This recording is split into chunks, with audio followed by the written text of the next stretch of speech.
Good evening. Thanks for joining us. My name is Ned Johnson. I'm the president and tutor geek here at Prep Matters. I'm also the co-author of the book, The Self-Driven Child with Dr. William Stixrud, that looks at the importance of autonomy for both motivation and stress tolerance.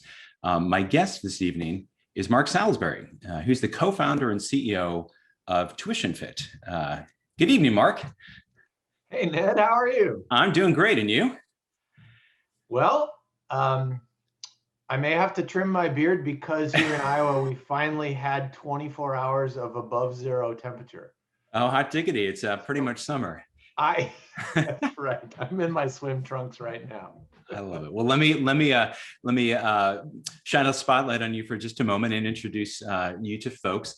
Mark Salisbury has spent 25 years in higher education as a soccer coach and admissions counselor, data analyst, and academic administrator. He holds a PhD in higher education and studies how colleges and universities succeed or fail in helping students learn and grow, two things you probably care about. 2 years ago, Mark started TuitionFit to empower students and families to solve the lack of college price transparency by crowdsourcing information. When he isn't working on TuitionFit, Mark is busy raising two boys, pedaling long distance on a stationary bike, and pretending to be an improv comic. So Mark, welcome. We really appreciate hearing from you tonight. It's a real pleasure to be here, Ned. Thanks. I should also share with folks, Prep Matters has a podcast called Prep Talks Podcast. And I've had the pleasure to interview Jeff Selingo with a very important book called Who Gets In and Why, a look inside higher admissions at three significant universities that your kids might be interested in attending or at least applying to, as well as the New York Times bestselling book and Wall Street Journal bestselling book, The Price You Pay for College, by New York Times financial guru, Ron Lieber. And it's important to share with you listening this evening that one of the people who figures very prominently in both of those books is not me, but Mark Salisbury. So I'm delighted to have you here with us, Mark. So for folks who are listening, we're planning to go for about an hour. What I want to do is talk a little bit, or have Mark talk more importantly, about kind of what's the problem, what's going on, kind of how do we get there a little bit, and then what can we do about this? And then towards the end, we'll leave time for all the great questions that you have. If you have questions, please throw them into the question and answer box, I guess it is. My colleague, Katie Dunn, who's an educational counselor here, will be organizing those and queuing those up. And as they're appropriate, we'll address them as we go along. And otherwise, we will tackle those all at the end. Okay, Mark, so let's get at this. So the problem, college costs a lot. College costs a lot. And it seems to me that there are a couple problems with this. There's certainly the individual problem, the individual challenge of families, finding this process really challenging and really stressful. Financial strain, particularly now in the era of COVID, is putting a real weird wet blanket on folks, on their futures and mental health and everything else. But we also have kind of a structural problem of when college is more expensive than it needs to be, we end up, blunting the aspirations of families and kids and really fellow citizens. And that we all benefit from having folks be as well educated as they can be, because it's good for them and it's good for us as their neighbors and friends as well. So can you kind of just give big picture, why are we where we are? What feels like no one can afford college anymore? Well, from a sort of 40,000 foot view, it really does look like a sort of a kerfuffle in a fog, and you just see a arm stick out of the cloud and then a foot and then a pow, and you don't really know what's going on in there.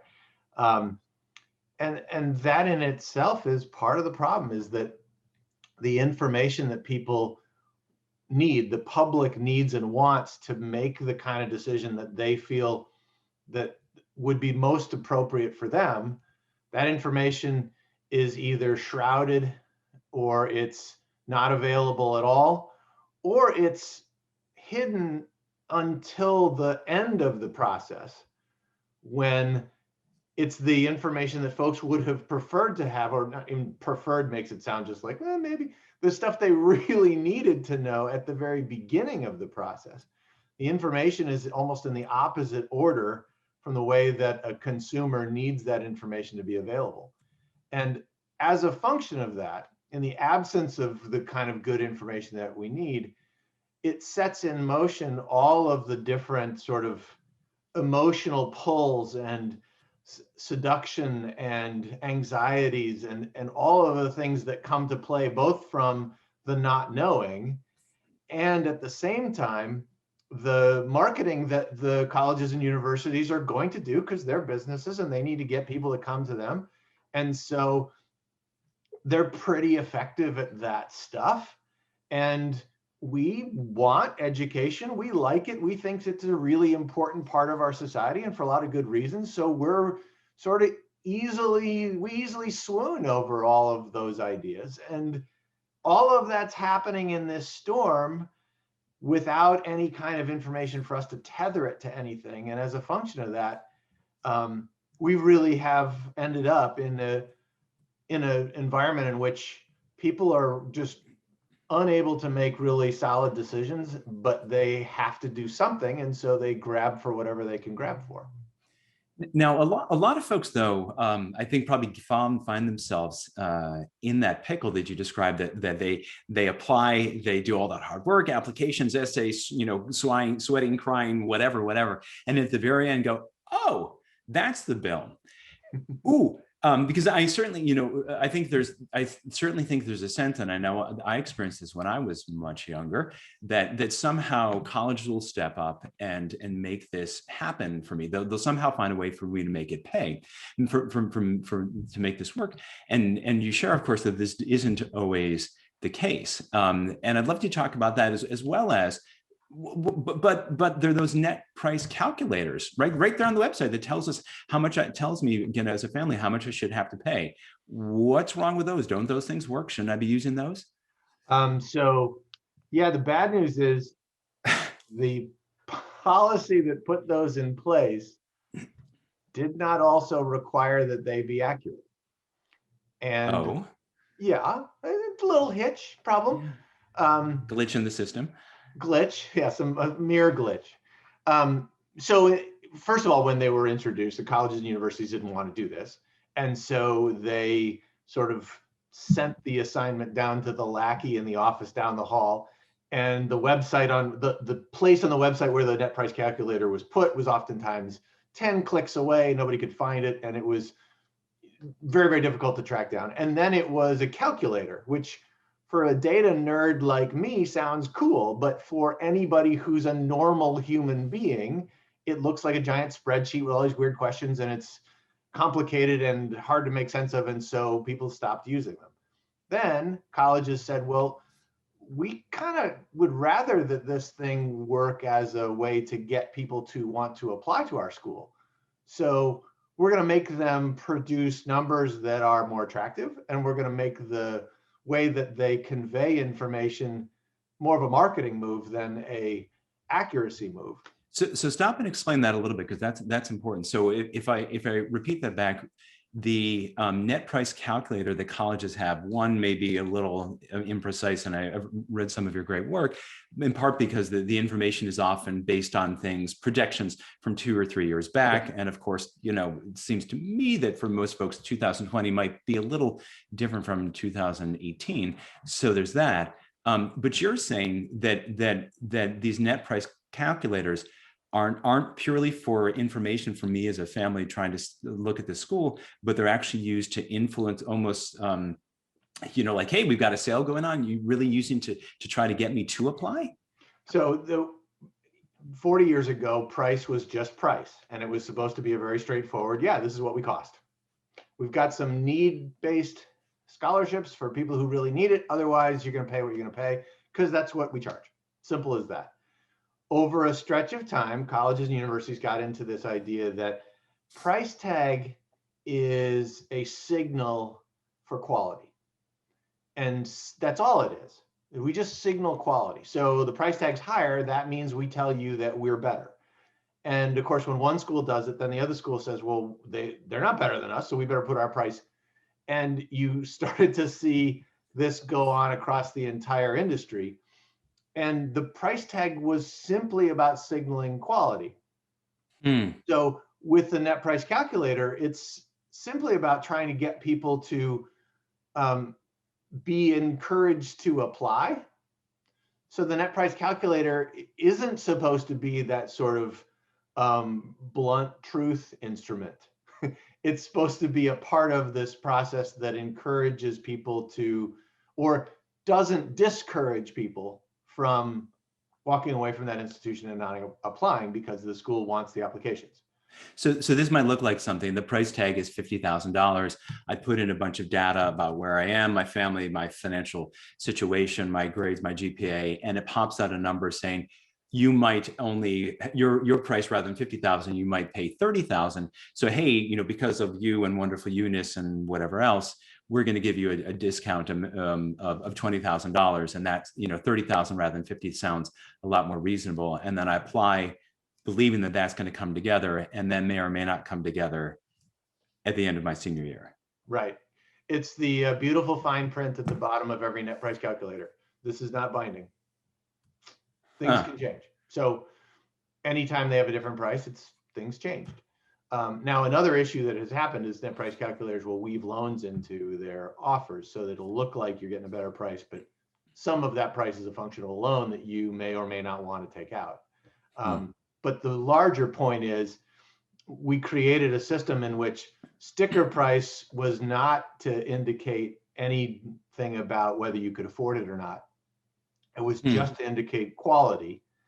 And then the discounting, the coupons, the scholarships, the merit money, that was all just to close the deal. And so those two things became two separate conversations, two separate entities. And as the sticker prices went crazy, and then as the discounting had to get bigger because family incomes in general didn't go anywhere, so you had to discount more and more. And once you start competing for students with discounts, somebody else has got another discount, and pretty soon you have to. So it becomes this process where at the end of it, your actual price is nothing close to the sticker price, but it could be anywhere between 0 and the sticker price. So let me repeat that back. So where for parents who may be my age or close to my age, back in the day, maybe a generation ago, the price was the price. And depending on your financial situation, I was a Pell Grant kid, so my family didn't have much money. I got need-based financial aid. Right. But in the intervening decades, colleges, in order to brand themselves, gee whiz, higher and higher price, because people so often associate price with quality. But the super high price, this perceived quality, was a price that many people either couldn't pay or weren't prepared to pay. And colleges then used merit-based aid, and I've used that with a little asterisk, air quotes, we'll come back to that in a second, use that to discount the price to get people to apply to colleges. And this is the real opportunity that the TuitionFit leans into and helps us grab a better understanding of that information and how we can use that to make college more affordable. Is that about right? No, that's exactly right. We created a system in which it's virtually impossible to find out what's your price going to be at any given school.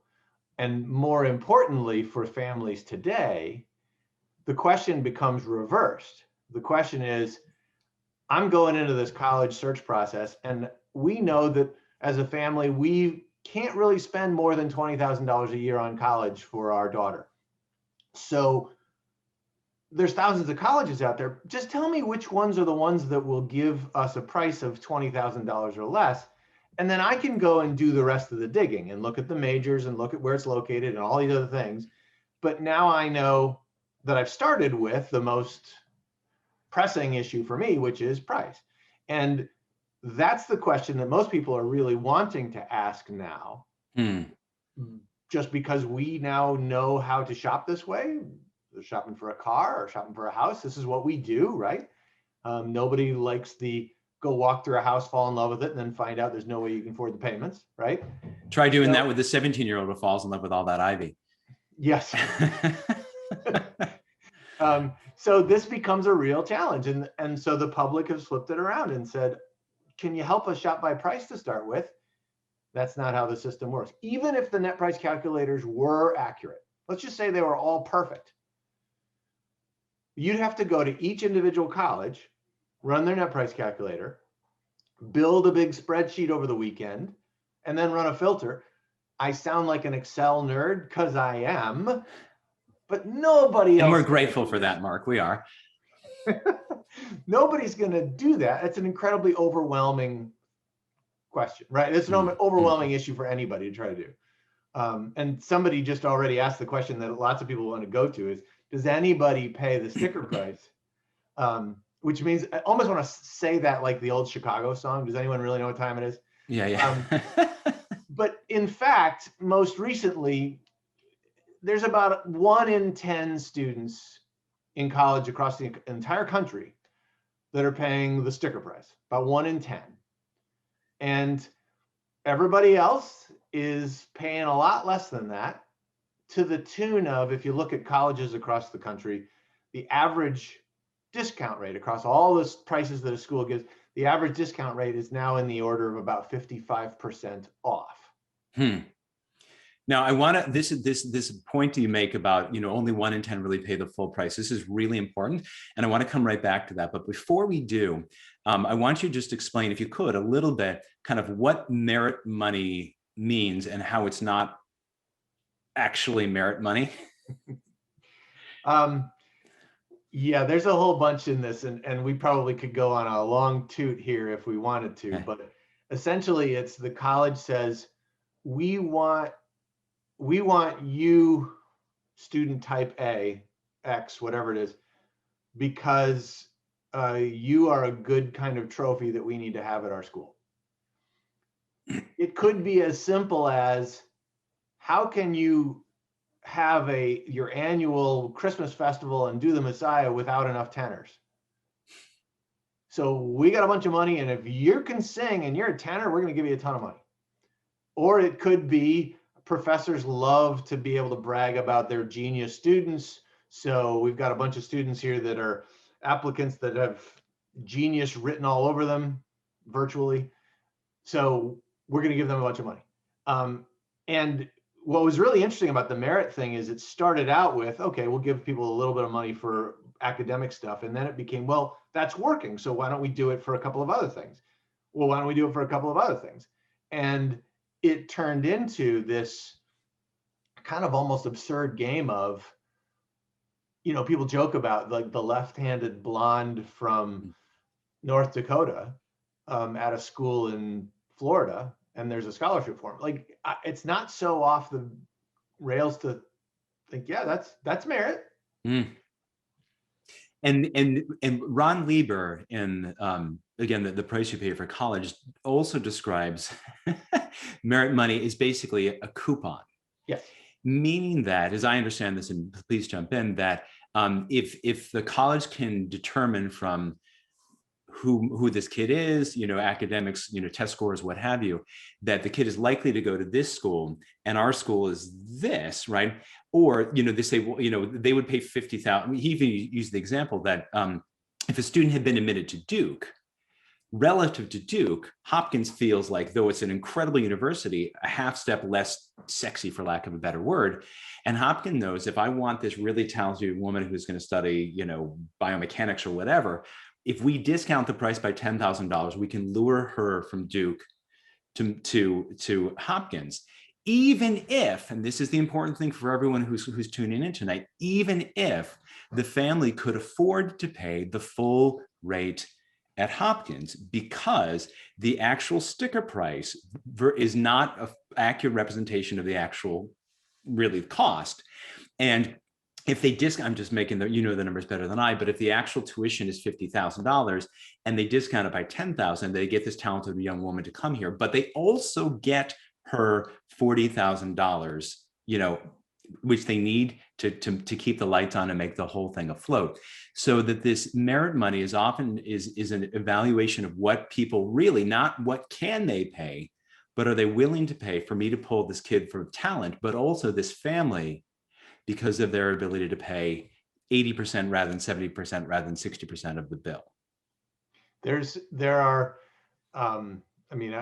having worked in higher education for a long time and sort of been neck deep, eyeball deep in all of this data, you see it over and over and over, where two families making more than enough money to pay the full price at a particular institution or a private institution. And one family is writing a check for the whole thing because they're sending their child to a school that they thought was, sexy enough. And then somebody else's exact same financial situation who's paying a third of the sticker price at another institution, because at that institution, they just said right out of the gate, well, nobody pays our sticker price because we're not sexy enough. So we just give everybody money regardless. And that is a common phenomenon. So I'm going to add one more variable to this, and then we're going to pivot, since I'm sure I've got people like, oh my gosh, we're going to talk about what the solution is. Now, these are slightly blunt terms, but I think they're really instructive. In Jeff Selingo's book, Who Gets In and Why, he talks about buyers and sellers and drivers and passengers. So do you want to talk through that a little bit, or do you want me to jump in and talk about kind of how we as families use this information, or how we can't use this information, and then we'll pivot to why TuitionFit is such a valuable tool, an arrow in folks' quiver to deal with this. Well, why don't we tackle the buyers and sellers scenario first? Because conceptually, it's a really useful and sort of simple metaphor for people to understand. There are the institutions where they have, well, nowadays, especially after this last year, they have 100,000 applications every year, right? And they'll take a freshman class of 1,000 students. So do the math quick, that's like 100 kids for everyone, right? And that means that they don't have to give out much money to anybody to come, because there's always somebody next one down the line. They're like, oh, I'll write the check. So those schools really can just they've got all the cachet, right? And they can just charge whatever they want because somebody will pay it. On the other end, there are schools where they're fine. They graduate students. They do a great job. People get an education. They go on to do great things. But it's not a name. It's not a big thing. It might be in a small town in Iowa, out here where I am. And that school nobody's paying the sticker price. Nobody's paying within $10,000 of the sticker price. The average knucklehead on campus is getting a 70% discount. And they have to do all kinds of things to buy the students, to get them to come. And that's what that coupon idea really is about, is we're just giving coupons out left and right to get people to come. And there are institutions that are sort of in between those two polar extremes, right? But there really is this it's a very skewed distribution where there's a very small number of schools that are really in that position. There might be 50 of them in the country, and then it really starts to go. And not too long after you've crossed that from 50 to 100 and how you ever want to organize that list, you really have institutions that nobody's paying the sticker price, and they're giving coupons out to everybody. And they've got merit scholarships, quote unquote, where if you've got this high school GPA and this test score, you automatically get $20,000 off the sticker price. Doesn't matter if you're Bill Gates' kid or not. In fact, that's great. We'll give you 30 if you're Bill Gates' kid and a building, please, right? So there's a real difference across the higher education landscape in the types of institutions. And the reason I don't want people to despair and have the idea that, gosh, all the places we really want to go to aren't going to cough up any money at all. And all the places that are going to make it more affordable aren't places my kid would ever want to go to. That is simply not the case. As I mentioned before, Johns Hopkins and Duke as an example. but it does remain the case that there are, kind of the most select. I know that Jeff Selingo in his book, Who Gets In and Why, if I remember correctly, maintains there are 41 colleges and universities in the country that have admit rates. This was from 2 years back. The book was being written of an admission rate under 20%. Mm-hmm.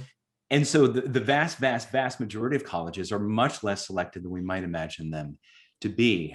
So it is this space where, maybe not Harvard, where you're not going to get merit money. You may get financial aid if based on the FAFSA, if that's appropriate. But it's this in between space. And I know we'll end up this conversation, Mark, talking about, we all have this idea that it's worth any price to pay for college, right? And I'll sort of give people a note to start thinking about this. Mark has some really lovely thinking about, if we think about where do you want your kid to be at age 30, right? As opposed to where do you want her to be at age 19 or 22?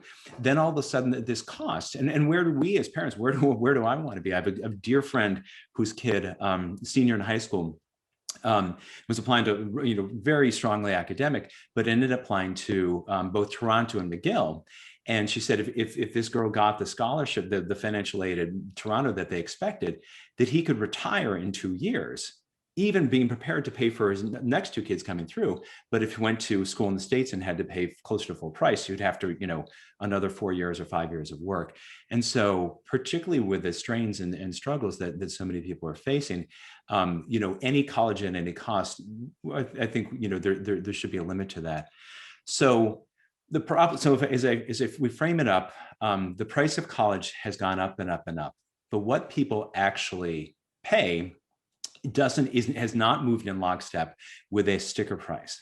And so what everyone on the call wants to know, and what you and TuitionFit are helping people gain access to, is, well, how much really should you pay, right? Because we want to understand nobody wants to be a sucker, right? We want our kids to be as educated as well as they can, and to use that education to launch successful lives. But golly, we'd like to do this in a way that's as financially viable as possible. And so and I've watched your TEDx talk, is terrific. Thank you for that. Thank you, TED people. Always a great place of learning. Is that the issue really, there's the individual issues and there's kind of a structural issue. And the only path through this that actually helps both individuals and the whole society is better information. And I'm laughing because I studied economics in college, and not the best economics, but student you've ever seen. But I remember the day one of Econ 101 was the beliefs about a market system. And one of the foundational tenets is that there is equal access to information, and that people are rational actors. I guess those are two. Turns out those aren't always right? At least not in education. So we could talk all day about people not making rational decisions, making emotional decisions. But of course, what you can talk about, Mark, is the fact that we don't have equal information to information. So can you talk through what exactly does TuitionFit do? How does it get us that information, and how does it help us? Well, the core of the problem, as you said, is this lack of information, this lack of clear information about actual price, and not the actual price like the actual sticker price, and not the actual average price at a particular institution, but flip that around. What's the price that I will be asked to pay as a parent or as a student? What's the price that I will be asked to pay at any of the institutions that I might consider? Because that's the thing that's going to affect my life, right? Whether your friend could retire quickly or not is not the average price at Toronto, but what's the price that was specific for his child?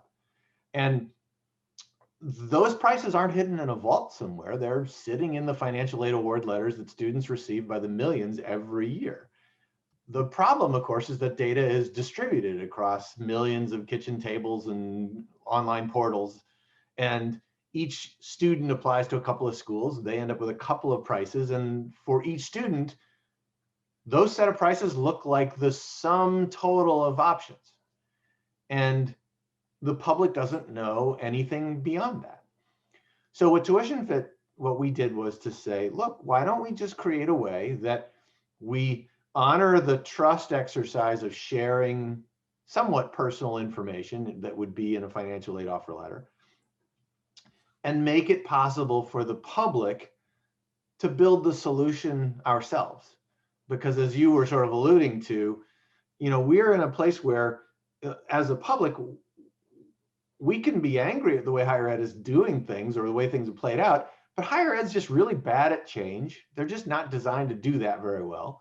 And we need each other. We can't like just go all bananas and tear down the castle because we're mad at higher ed. We actually need each other more than ever right now to be a functioning society, not to mention the job thing, right?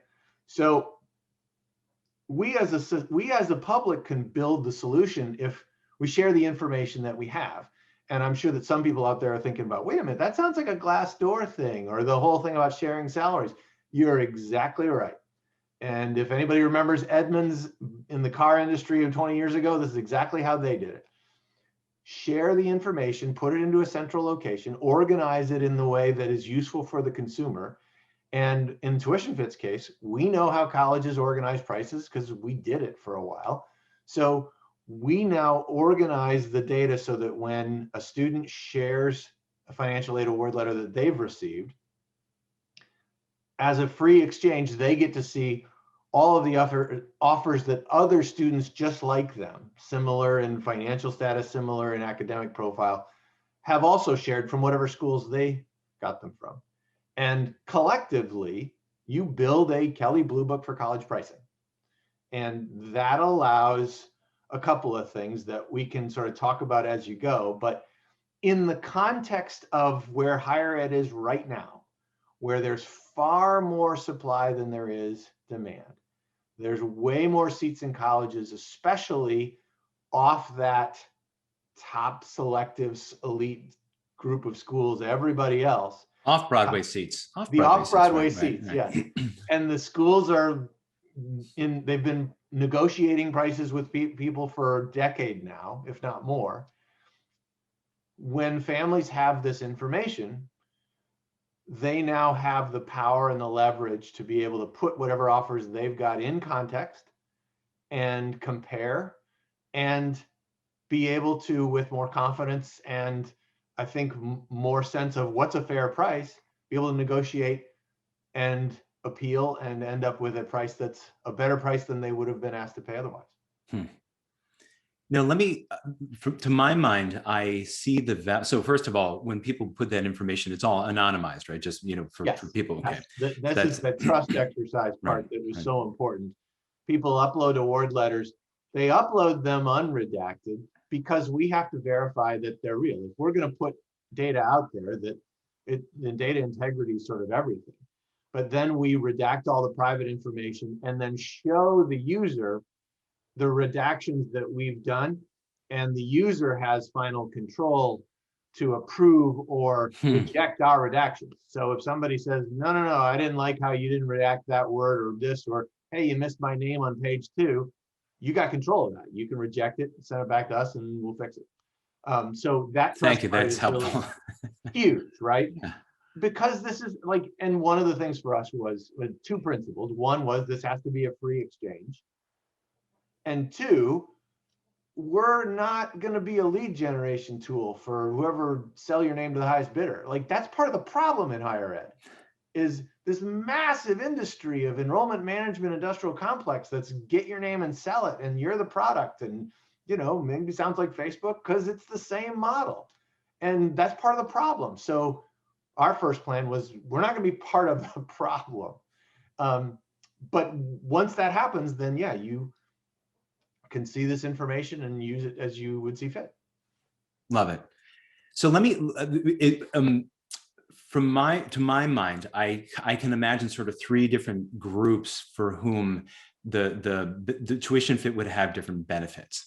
And the first one, it feels like you kind of put your finger on, of folks who are class of 2021, who are current seniors in high school, who have been hearing and are hearing hey, you got in. Oh, and by the way, here's either need-based financial aid that we can share with you or merit-based financial aid to share with you.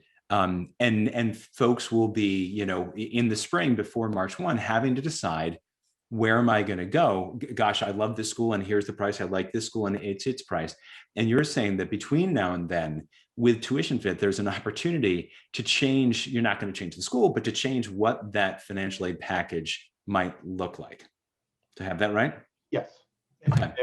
This is one of those, I mean, okay, if we're going to create this tool, and if individuals are going to have some control over their price, one, you do have to have a mindset that says, I know that we can make any college work within a certain framework, right? That there's no like eHarmony for college search, like the perfect one and everything else is terrible.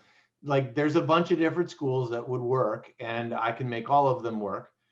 So you have to have that mindset first. But once you have that with this information, you just are far more able to say, you know what, I think that's a fair price and here's why. And at the same time, you flip that around and say to a school, look, you're asking me to pay this much money. And I see that there are other schools that I think are similar that are charging a lot less. And I just can't make the value calculation work. And you say to the school, help me do that.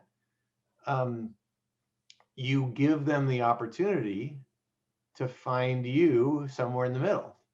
And for most institutions, this year more than ever, they need to make that work.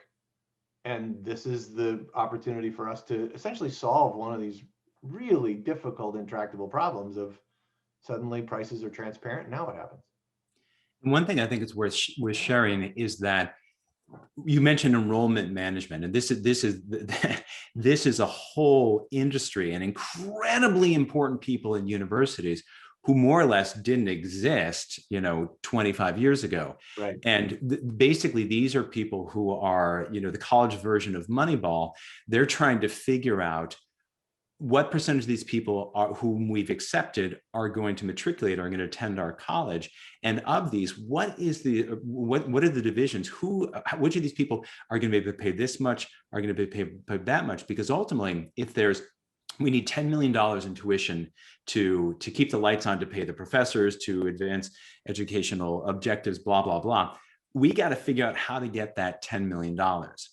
And so, one of the things that we know is that when people can engage earlier in the process rather than later in the process, they have more opportunity to be persuasive, call it leverage, call it what you want, because by the time you get to the end of things, the choices are so often dictated basically just based on money.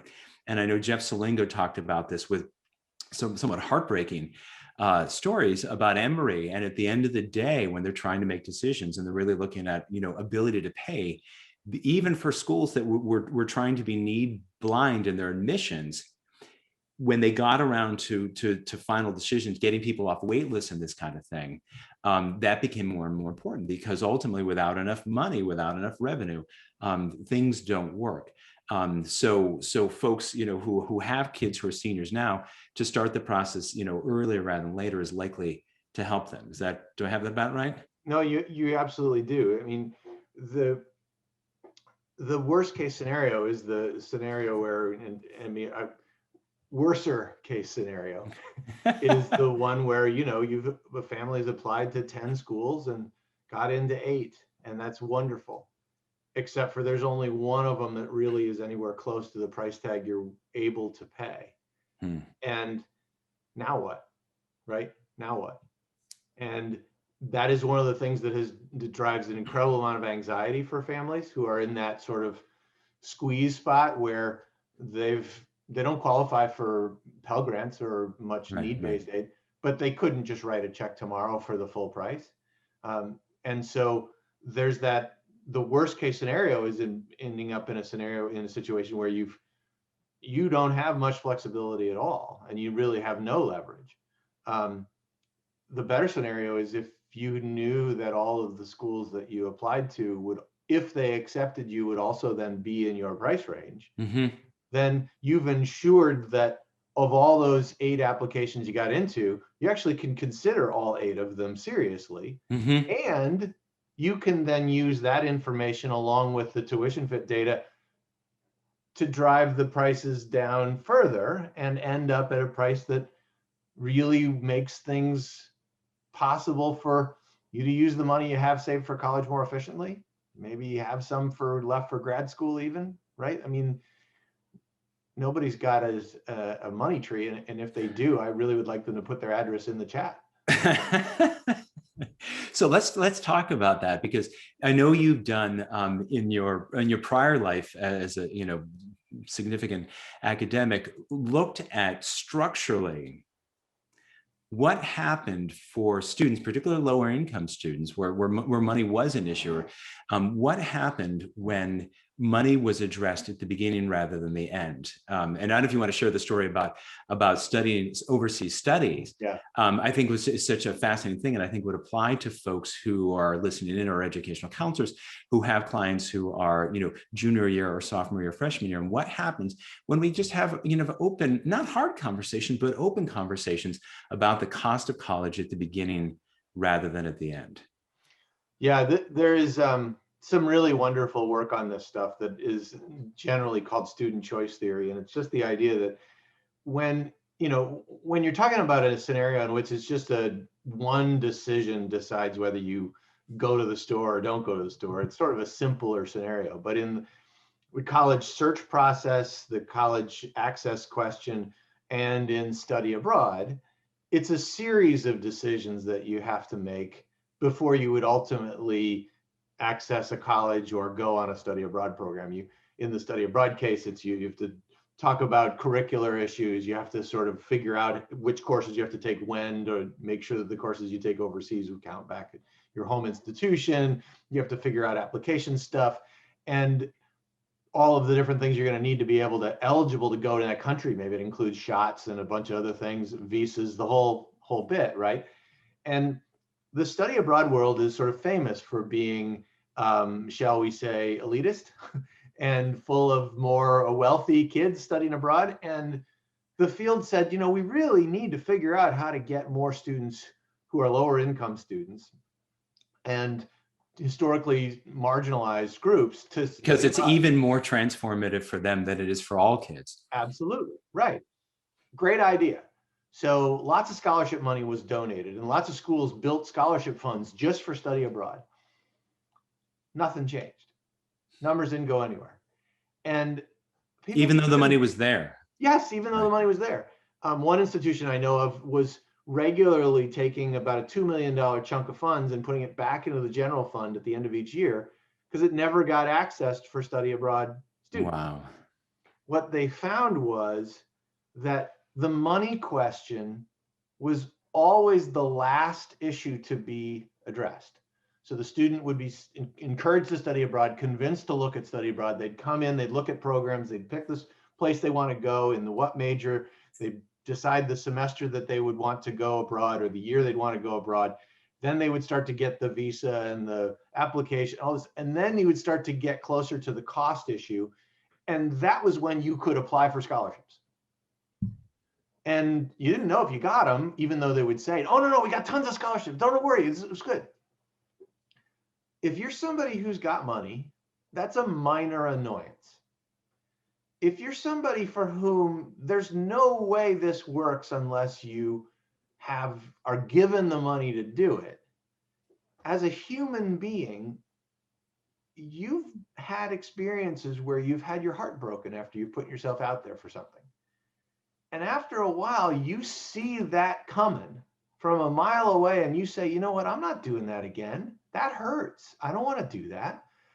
And so those students, those low income students, would just see the process and say in the back of their head, oh, even though you want me to do this study abroad, even it looks great, you can't answer for me the money question. So I'm just not going to even pursue it. Mm. And once some institutions started to flip the order around and put money in front of the series of decisions, and just said right out of the gate, you're paid for, done, over. Don't even have to think about it. Doesn't matter. Now let's talk about the rest of it. You saw low income students start to study abroad more and more. And it wasn't at every institution, but it was at specific institutions that understood that it wasn't anything more than just the ordering of the information and the ordering of the questions that needed to be answered for different types of students. And the same thing is true then with college access. Huh. What I'm picturing is a long time ago when my wife and I were first, trying to move out of apartment and move in and actually buy a place, and um, meeting with folks who could help us understand what did our finances actually tell us, and then go start looking for houses in that range. And it sure seems to me that that's what we're talking about here with college, because I can picture looking at colleges based on everything except for the cost. And families fall in love, or as a kid falls in love with the school, and being a parent with that kind of the adult version of the kind of lower income students, getting the sinking feeling of uh-oh.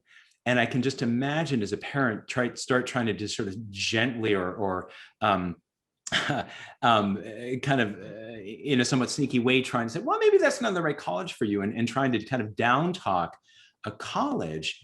Maybe that might not be the right place for you, only because I'm thinking I can't afford to pay that, as opposed to, again, Mark, thinking about having the conversations early and really figuring out what can we afford to pay after doing this research.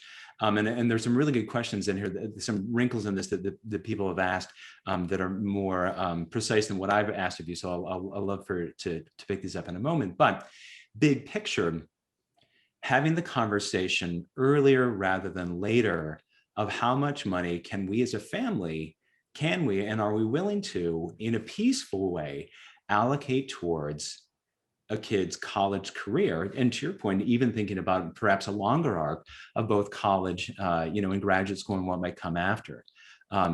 Just how much more peaceful. So when you don't get halfway through the system and I'm trying to pull to the right because it's it doesn't ruin my retirement, my kid pulling to left Right. because they've fallen in love with that. We've seen this at TuitionFit, where the next use of the data we haven't talked about as much, but families that are early in the college search process can use TuitionFit too, to essentially frame the early stage of what are the schools that are going to be plausible for us financially down the road, so that we are looking at all the right schools. And one of the things that we found is when families, both the child and the parents, sit down and start talking about institutions in the context of the actual prices that they charge, there's really some great conversations that come out of that, and recognition by the students very quickly, like, you know what, I thought that school was great and maybe it was worth 10,000 more, but 40 grand a year more to go there than here, like, you could buy me a new car every year, I'd be good with that instead.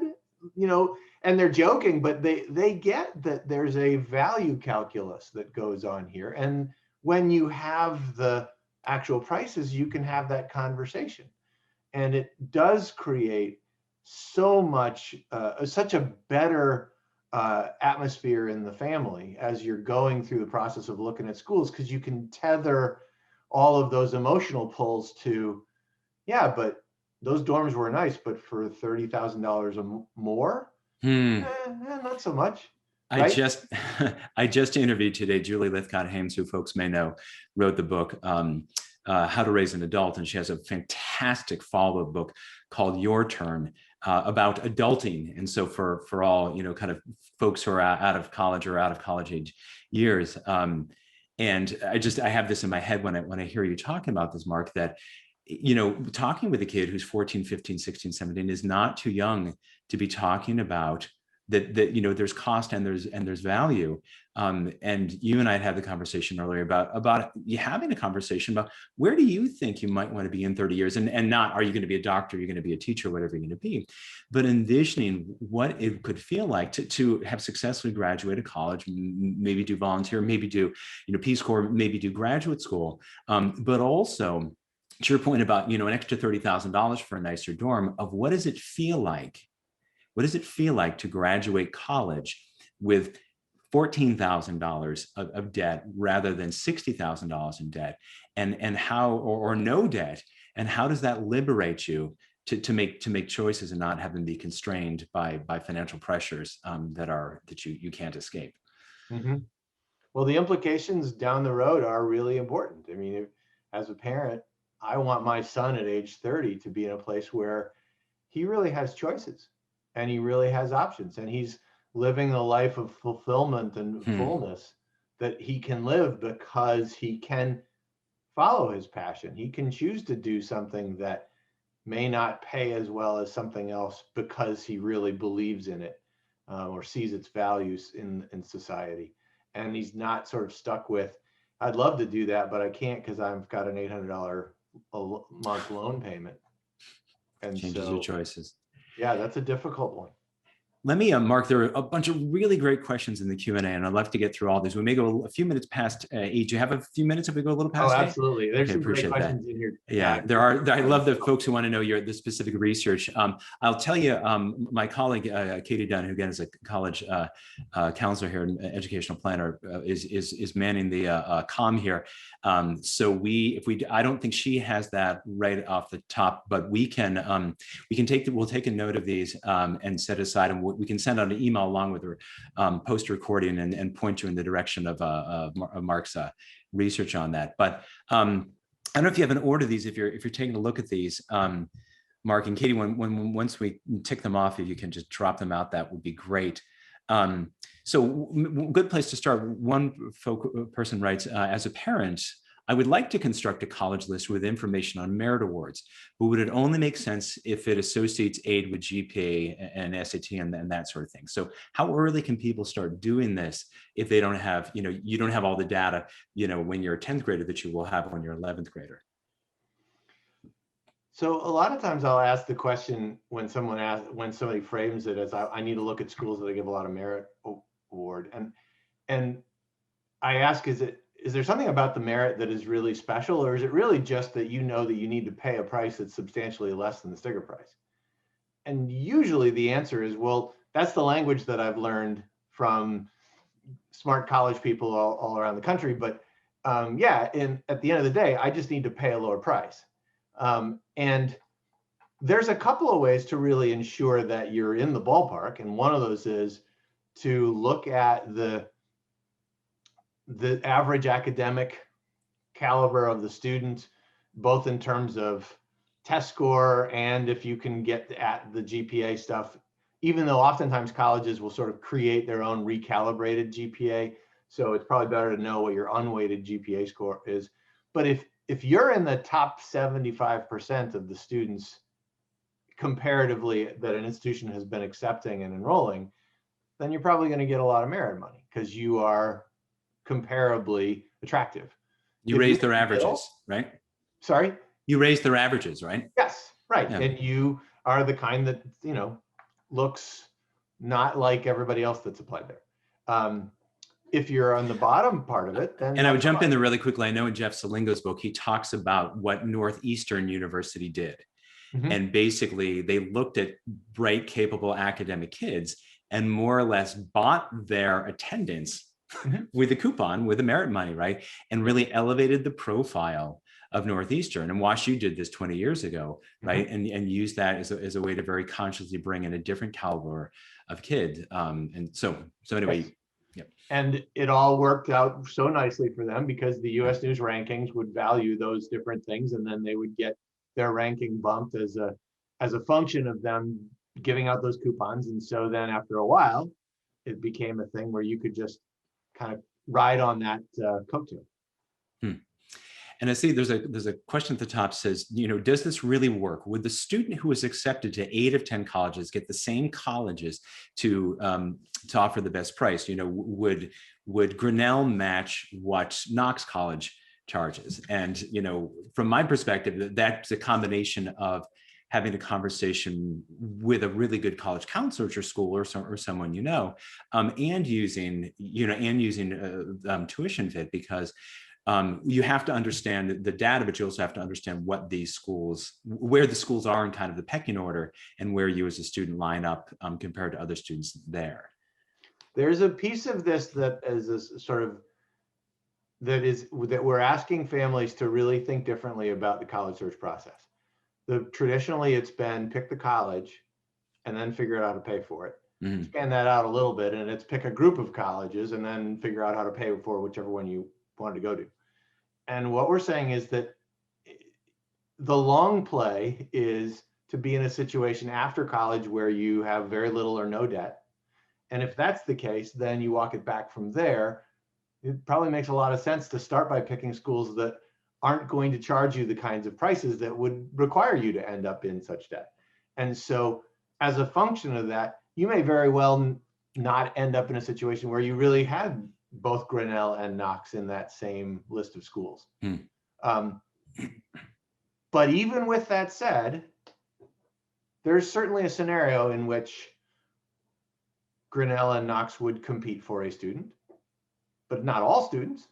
The difference is, I guess, for this individual is if you want Grinnell, if you want to go to Grinnell and you want to decide what Grinnell will charge you, you're probably in a pretty rough spot, right? You can't really have it both ways.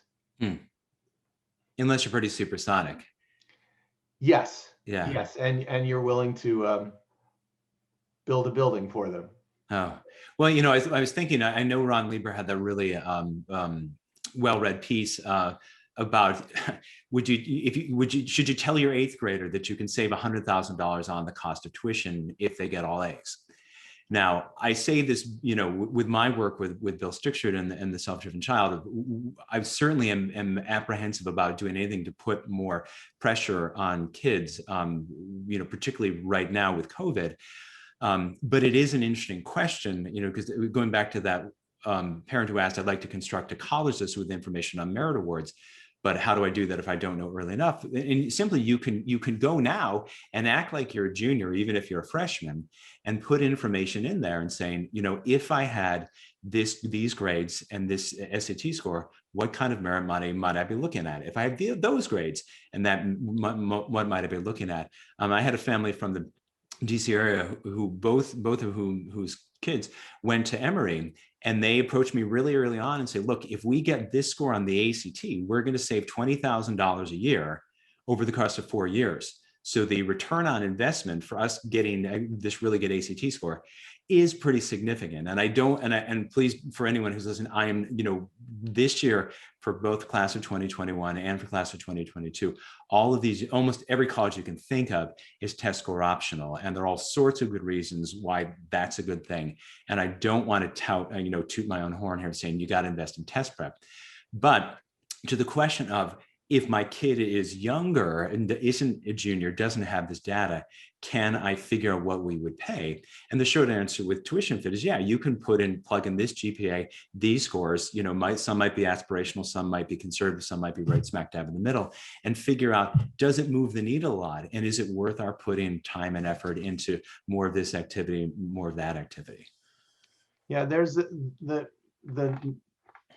the basic framework of TuitionFit does almost make this process almost sort of pull the wool back enough that it's sort of funny, in that if you go to TuitionFit and just simply plug in an estimated EFC and your high school GPA, you can then see a whole list of schools that offers were shared by students just like you in the last year. And then you can start filtering the price tag and just see what prices those students were asked to pay. And that's the other way of getting at, maybe instead of thinking about it, I need to find a college that gives a lot of merit aid, I need to find a college that fits my price range. Mm-hmm. And one of them ends up, I think, in a more clear way than the other, because there's plenty of schools that give out lots of merit, but you don't know exactly how much merit they're going to give you. And that's a different question, right? Right.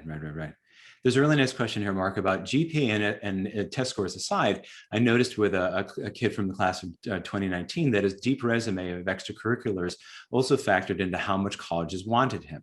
How does TuitionFit account for the differing resumes and how that affects college?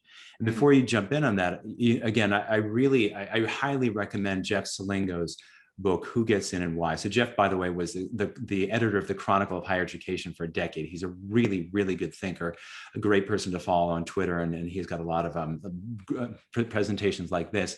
I actually get to interview him for the Prep Talks podcast, as I mentioned. And he talks about how every college, every year, has its own institutional objectives.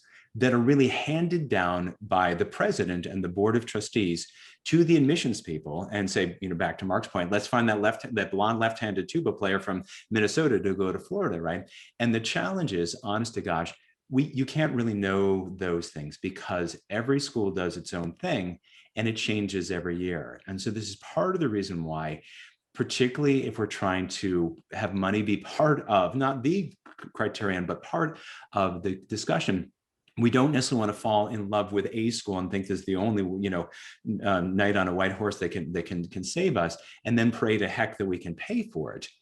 We cast our net a little bit more widely, as Mark was saying, based on what can we afford to pay, because you just don't know until the end, do they need that left-handed tuba player? I think if you start getting letters from left-handed tuba players all over the Midwest, I have nothing to do with that. It's not my Our college bands all over the country looking for auditions. I love it. But one of the things that's underneath all of this that I really want to emphasize to folks is that there is a really fundamental switch that needs to happen here anyway. And I think we all will say it abstractly and believe it, but I think it's sometimes harder for us to really put it into play. And that is that the student is the one that really determines their life path, how things play out for them in the next 4 years, in the 4 years after that, in the 4 years after that. And I don't mean that somebody sets a path and suddenly everything's great. I mean that everything really is unpredictable. You had a class with a great professor, and then the very next class you have is with the most boring professor on the planet, and you just happen to get that class. Like that, things happen, and it's the individual, the student, who's the one that actually has to figure out how to navigate that stuff. And when we really embrace that idea, we give our students, our young people, we give them a degree of power and a degree of opportunity to be their own makers of their future. And one of the ways to do that is to right out of the gate say, look, there's 100 colleges that you could go to, and you'd be fantastic coming out of every one of them. So now it's a question of where do you want to be when you're a couple of years out of college?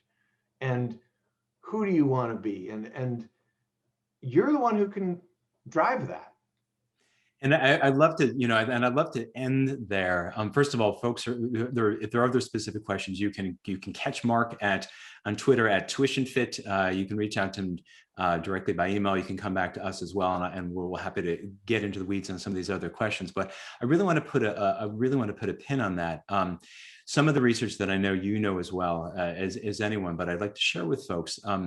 A guy named Alan Kruger and a mathematician named Stacy Bergdale. Alan Kruger, an economist at Princeton, and Stacy Bergdale, a Mathematica Principia, and they looked at a huge body of data of folks who had gone to selected colleges, Ivy League and like, or not.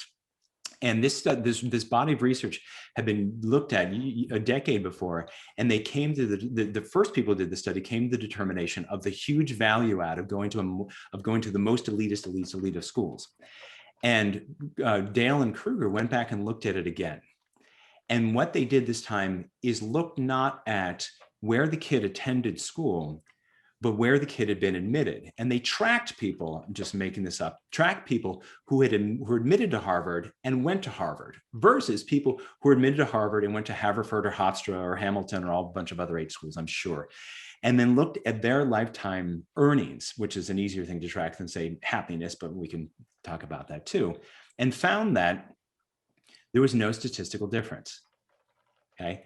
And I say this as a guy who was a test prep guy, we kind of help people get into college, blah, blah, blah, that it wasn't, your words, but you talked about this before, Mark, it's not a transaction that you have Harvard and all of a sudden you become, an amazing person. It really was who these kids were. They allowed them to gain admission to this school or that school, but then really significantly what they did while they were there. And since I know this is your wheelhouse, could you just articulate a couple of the things that made the difference for people having the college success, the career success, the life success in as robust and measurable a way, whether they went to Harvard or Hofstra, based on what they did when they went to college?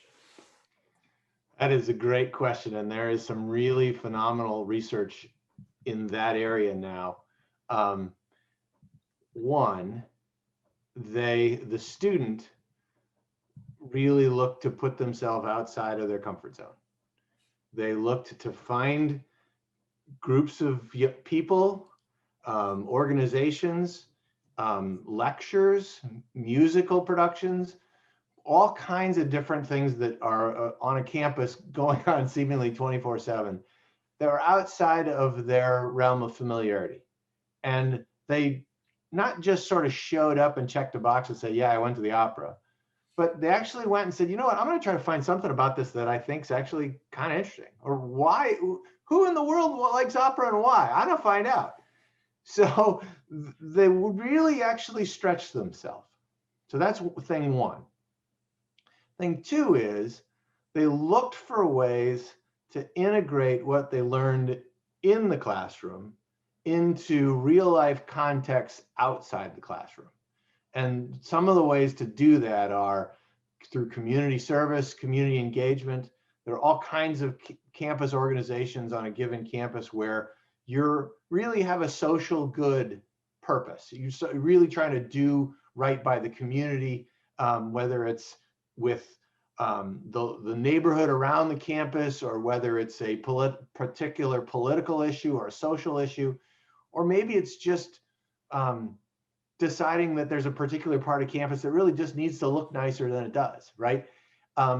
You would get, students would try to put together experiences that they learn something in class and then they would see it in and experience it in a real world setting outside of class.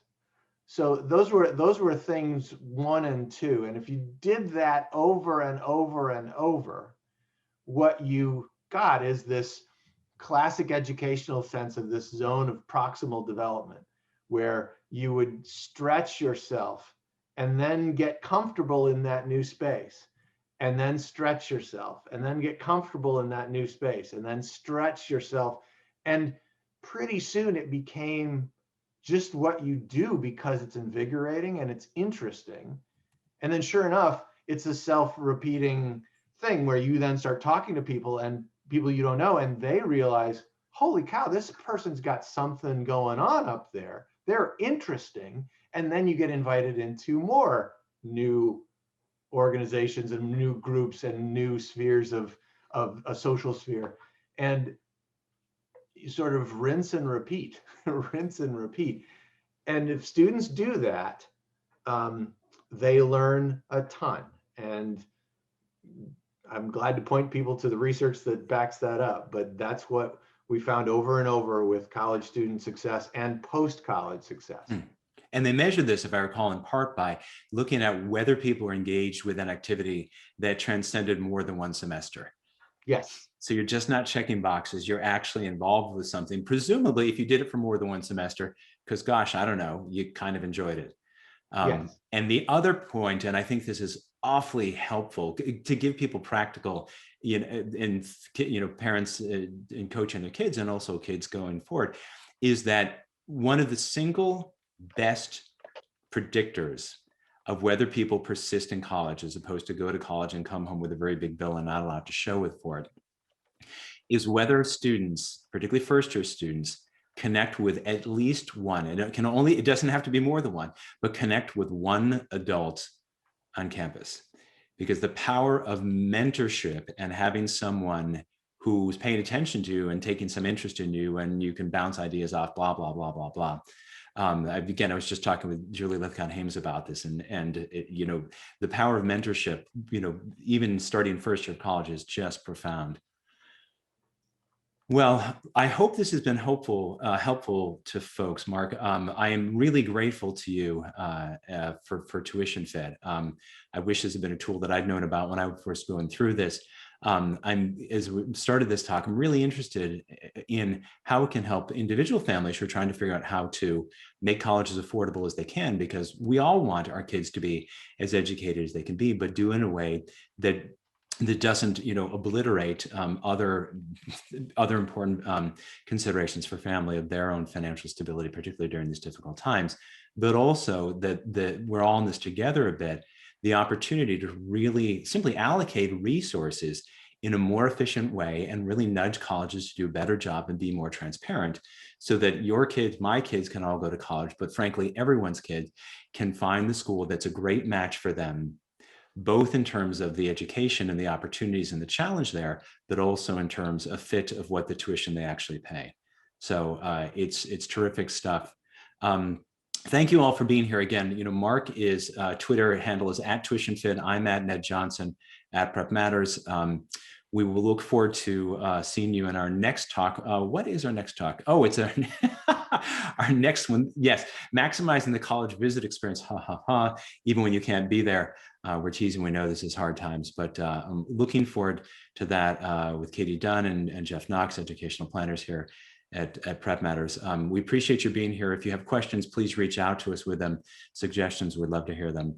But thank you for joining us, and we wish you a great week, a great evening, and ideally a great end to the academic year with your kids.